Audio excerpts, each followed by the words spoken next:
toda la presión de mandar ya de regreso las boletas electorales a México y creí que antes que elegir entre alguna de las alternativas y después justificar mi voto, lo mejor sería tener un criterio para decidir y entonces sí marcar las casillas correspondientes. Por eso quise hacer un video explicando cuál es ese criterio. Y lo primero que voy a decir es que yo creo que no estamos eligiendo a una persona, sino a un proyecto.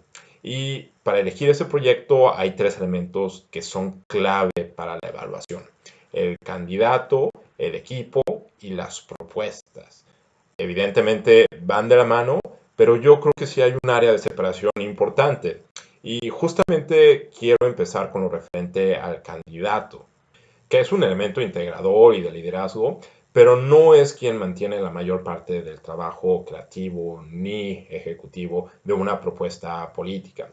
El candidato no puede ser experto en todo, pero sí tiene que ser capaz de formar un equipo que después desarrolle un proyecto de nación, pues va a liderar y va a apoyar con la toma de decisiones clave, pero una vez electo el candidato no va a ser quien resuelva la economía, ni la seguridad, ni el medio ambiente, sino que va a mantener al aparato gubernamental adecuado con las personas correctas para después apoyarlos a través del uso de sus capacidades políticas, el envío de iniciativas, el ejercicio de alguna de las otras facultades exclusivas y por supuesto también va a representar a nuestro país ante el extranjero. Para mí un buen candidato debe de tener dotes de liderazgo, alta capacidad política, capacidad y voluntad de escucha y un entendimiento básico del funcionamiento de todas las áreas del país para poder tomar las decisiones adecuadas. Luego viene el equipo, que para mí determina todavía con mayor injerencia los resultados del gobierno. Y cuando hablo de equipo me refiero tanto al grupo de personas cercanas al candidato que en caso de ganar llegarían a ocupar los puestos del gabinete de gobierno, como al partido político que abandera dicha propuesta. Para mí son complementos del candidato en el sentido de que el partido político fija un poco el destino al que se pretende llegar, mientras que los posibles miembros del gabinete fijan un poco cuál sería el camino que se seguiría para llegar a dicho destino. Y es en el caso de estos últimos que yo considero que para que sean un prospecto atractivo deben de contar también con dotes de liderazgo, porque al final van a trabajar con sus respectivos equipos, pero con un conocimiento técnico muchísimo más avanzado por la naturaleza aplicada de los problemas que tendrían que resolver. Para mí, además, es un atractivo adicional que sean gabinetes diversos, representativos de diferentes sectores de la sociedad y del país en general. Mientras que por el lado de los partidos políticos, me parece que es una cuestión más de afinidad que uno tenga con los valores de dichas instituciones. En todo caso, creo que es importante la experiencia que estos organismos hayan tenido tanto en campaña como en gobierno, que se hayan conducido de manera eficiente, transparente, honesta y que en caso de haber ocupado posiciones de poder, posiciones de gobierno, hayan cumplido sus promesas de campaña.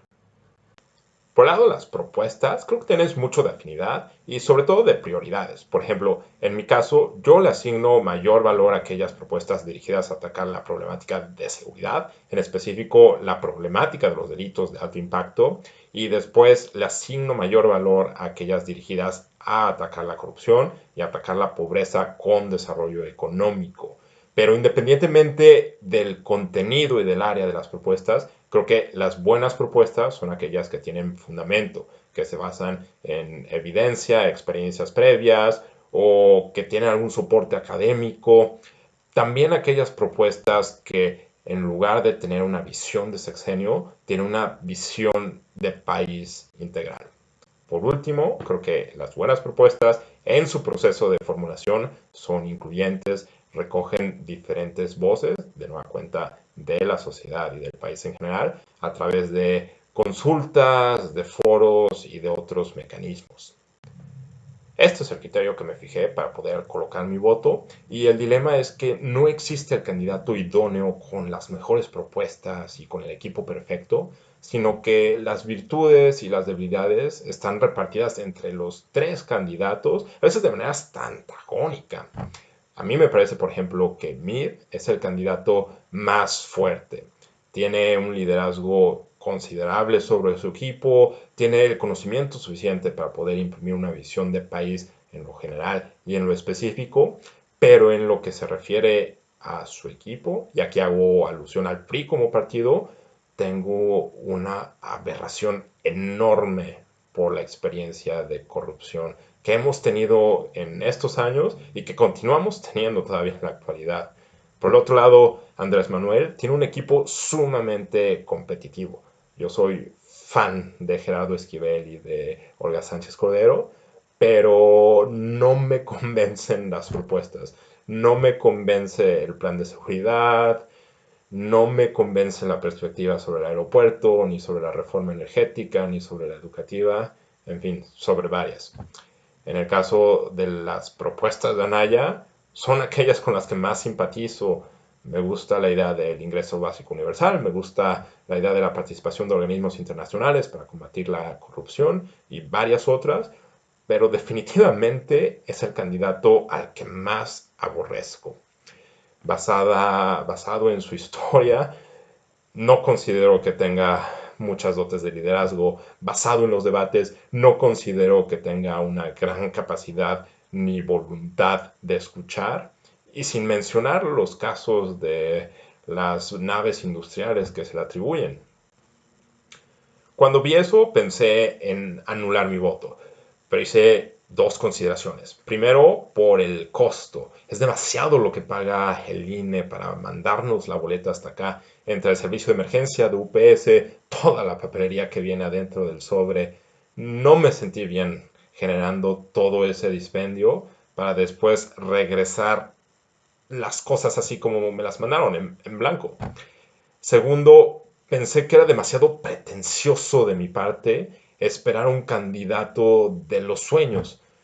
Decidí cambiar mi perspectiva y pensar en la elección no como la búsqueda de la perfección, sino como la realización de concesiones.